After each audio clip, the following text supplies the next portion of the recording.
I was convinced it was a golf-related injury. Thought my abdomen was strained from golfing too much. When it started, it felt like a dull fullness, like almost as if you had like an achy stomach, like something didn't really sit well with you. So I showed up to the ER doubled over. So they had ordered a CT scan and came back and saw that I had mass lesions across my liver. It's so cliche to think that this is something that could never happen to you. And then overnight, it's like, wow, it actually is me. They, told us that this is incurable. And that was a really difficult thing to hear. At first, incurable to me means terminal. I'm doomed. I'm dead. I will have this thing and die soon, right? And life was busy and beautiful is the only way that, I can put it. I've always been, active and into sports. I play a lot of golf. Kind of sign of a symptom through this was I was convinced it was a golf-related injury. Thought my abdomen was strained from golfing too much. Don't get me wrong, as a 30s really young, it is also a point where I think you start to get the aches and pains and maybe not be able to do everything that you used to be able to.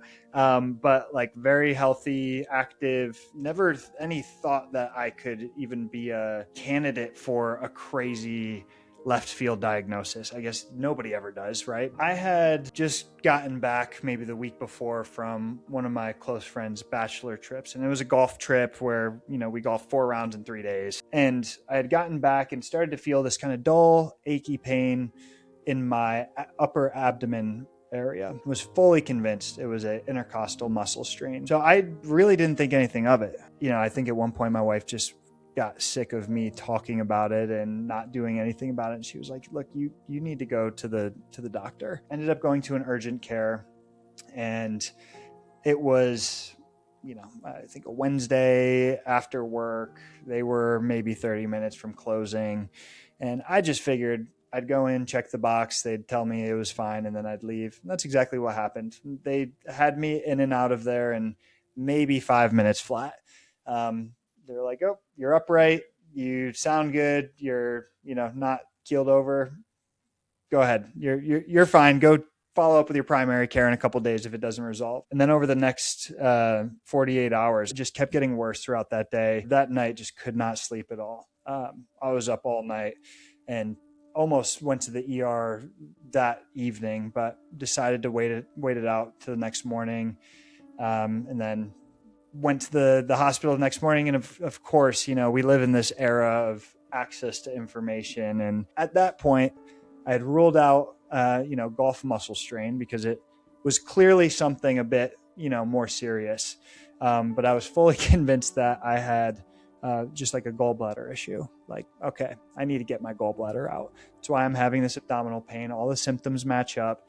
So I showed up to the ER doubled over, like, I already diagnosed myself. I know exactly what's going on. And they did an ultrasound and came back and were like, your gallbladder actually looks fine, but your liver looks really weird. And I was like, liver, that's really odd. So they had ordered a CT scan and came back and saw that I had mass lesions across my liver. CT scan confirmed that there was, a lot of what appeared to be metastasized cancer spread across my liver, with, a dominant lesion almost 9 centimeters long. So some pretty significant tumor burden. And then they did an MRI just to kind of confirm, and I'll just never forget the conversation with the ER doctor, because he was just as beside himself as I was, almost, because he couldn't believe it. That in that moment, it's just so scary, because even the doctor is not, really understanding of what's going on. In that moment, all you want is answers. Like, you want definitive, this is what's happening, this is what it looks like. And it's just something you can't get in that situation. Like, they have the scans. They can tell you maybe what it it appears to be, but they're not an oncologist. They're not trained to, really diagnose what appears to be metastasized cancer in the liver. So that was really scary. That was really, really scary. This was probably the hardest part of the story, and the most beautiful. The time where I really saw for the first time just my community step up in such a meaningful and impactful way. We had the MRI at the ER. It was about 2:30 on a Friday before Father's Day weekend. The doctor came in, he told us what they saw, confirmed what they were thinking, and said, look, man, you got to go try to get scheduled for a biopsy as quickly as possible. Here's a phone number. I called them. They're expecting your call. You got to go get this thing checked out as soon as you can. Me and my wife were sitting in the car, and we're just beside ourselves, just trying to wrap our heads around what we had just been told. And I had called the number that he had given me, and it was a receptionist at one of the clinics who does biopsies, and she basically told us, like, all the nurses have left for the day. You need to try to call back on Monday. There's nothing I can do for you. Even if, I could get you scheduled, it's going to take at least 2 weeks to get you in. And just hearing that, I just remember, like, the feeling of despair. Like, what am I supposed to do for 2 weeks? How do I go home and even eat dinner normally? Like, I'm still in pain. I have no idea what to do. Nobody seems to care. Immediately just begin reaching out to every medical person that I know in our community and in my friend group, and just so fortunate to have some phenomenal neighbors who work. One of them is actually a ER doctor at the healthcare system. The other is an ER doctor at a larger healthcare system. That's where I ended up going to get all my treatment. And the other works for Levine's Cancer Center, where I'm getting treatment. Talked to the one ER doctor, and he had access to my charts and whatnot. And he goes, look, it's like, you have to go to Atrium tomorrow and get yourself admitted. It's like, you cannot wait till, Monday to call and try to get something scheduled. He was like, go get yourself checked in. So that next morning, I went in to Atrium first thing in the morning, and 6 days later, I had my first round of chemo. So when I had first gotten into the ER, that where I ended up doing my stay, not the first ER, they had done a CT scan on my chest, and I had only an abdominal scan and picture done previously. So when they came back with the CT scan, that first day, they said, hey, we also found a mediastinal mass in your chest. And, the plot had thickened, right? Nobody was too concerned about the mass in the chest, which I thought was odd. And now I understand why. But over the course of the next few days leading up to the biopsy, there was a lot of questions, family history, my own personal history, exposure to things, etc. And none of the doctors felt it was entirely possible, but not likely, that this thing in my chest could be the primary source of the cancer. And I, at that time, had very intentionally stayed away from the internet and Google and all of the above. But when they did the biopsy, they confirmed that it was thymic carcinoma, which is a very rare and aggressive cancer that forms from the thymus. The thymus is, a gland that's pretty active pre-puberty, and is responsible for, training T cells and your immune system on basically how to function. Turns out it's because it's so rare that the idea of, a mass here and as much expression of disease on my liver as there is, like that's an even more rare variation of thymic carcinoma. I've talked to, maybe 50 thymic carcinoma patients at this point, and I haven't heard a single scenario that's similar to mine. And the words are really scary too. Not when you don't have context, the words are really, really scary. They, told us that this is incurable, and that was a really difficult thing to hear. And I didn't know what incurable meant like I know what incurable means today. At first, incurable to me means terminal, I'm doomed, I'm dead, like I will have this thing and die soon, right? And it honestly wasn't until after I got out of the hospital and started talking to other people who are battling this disease, where there are things like NED and remission, where people can go into long periods of remission for years and years and years and treat it like a chronic illness, basically. Like the hope in the diagnosis I was given was felt very minimal, because the words were very scary and I didn't have all the context that I have today. It was the most isolating, because there's so many factors that make my situation, I think, a bit more unique, right? I think age is a big one. This diagnosis is so rare, and all I wanted was to talk to somebody who had some perspective, right? Like who has battled cancer before. And I immediately felt very comfortable and better talking to people who had battled cancer and who have overcome it. Like it gave me hope from day one. And it was still not scratching that itch entirely, though, because nobody had my type of cancer, right? Everybody's situation is unique, and I think that's one of the hard parts about cancer and cancer treatment. But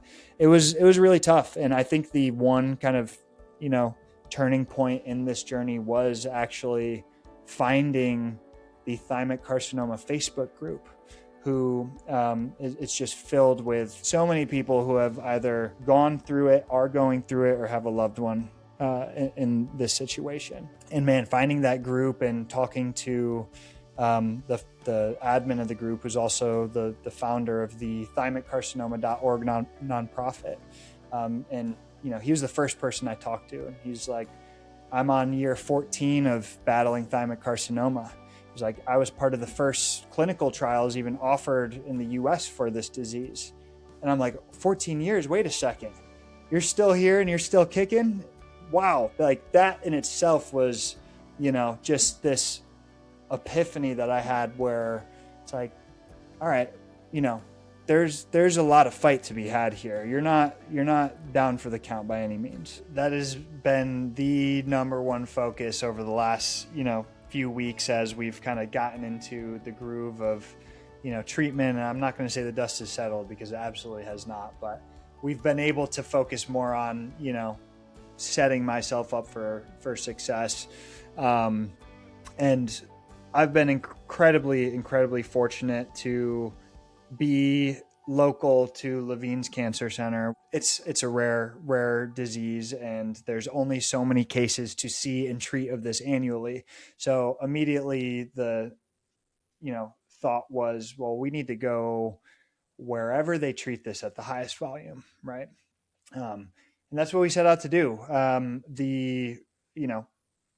For better and for worse, because it is so rare, there's not like a sea of people to choose from, right? There's, maybe 5 or 6 names that you kind of hear in the community, and who, again, this Facebook group has been incredibly helpful with just kind of connecting some of those dots. And if nothing else, just confirming and validating that I'm looking in the right areas, I'm having the right conversations.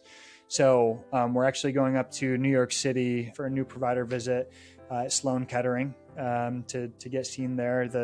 There's a specialist there who sees quite a bit of thymic carcinoma cases. I'm actually meeting some of my friends who I've made through the Facebook group up there, who are also being seen up there. So excited to meet them. And then there's one gentleman who works for the NIH. He doesn't see patients in like a clinical capacity, but very involved in, the research side of things, the clinical trial side of things, who likes to have his hand on thymic carcinoma cases and patients as he's continuing to do research, and works very closely with oncology teams that are, driving treatment plans, things like that. So what I've told everybody is I'm assembling my care team like the Avengers, and I've already given my local oncologist Captain America. He's locked that down. The good news is the initial first line of treatment for what I have seems very non-controversial. Like the whole goal is shrink and contain and stop the spread, right? So every doctor who I've talked to has universally agreed this first line of treatment, you got to go do it.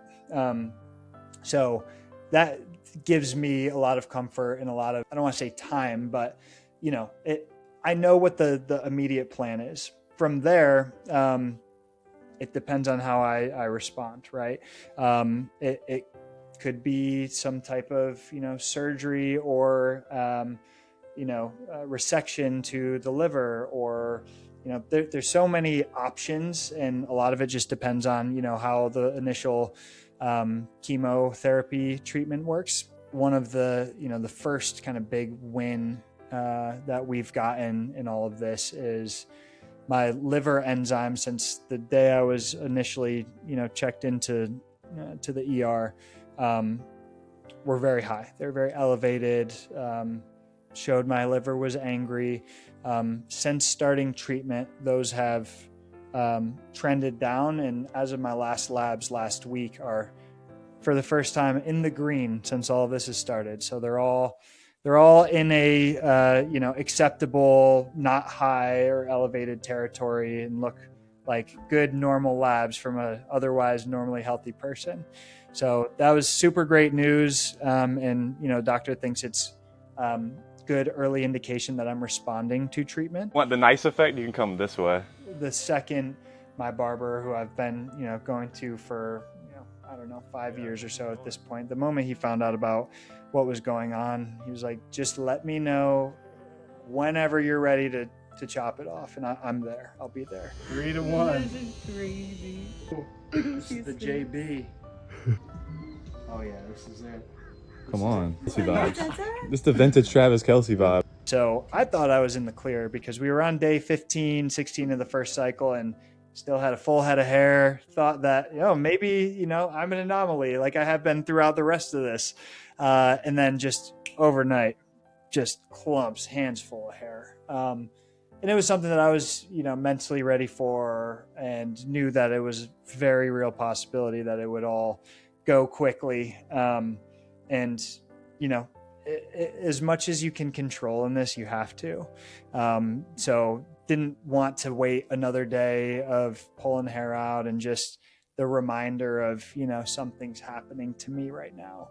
Let's go ahead and get in front of it, shave it off, and own this look. Whoa. Look at her face. Are you scared? She's like, what happened? It was good to have that kind of period and, symbolic just ownership over the diagnosis, and this thing's not stronger than me. We're going to beat this thing. It does not own me. It does not own anything other than rent in my liver that it's about to get kicked out from and evacuated from here shortly. So the big thing that motivates me is my family, being there for her today, tomorrow, next year, 5 years from now, 10 years from now.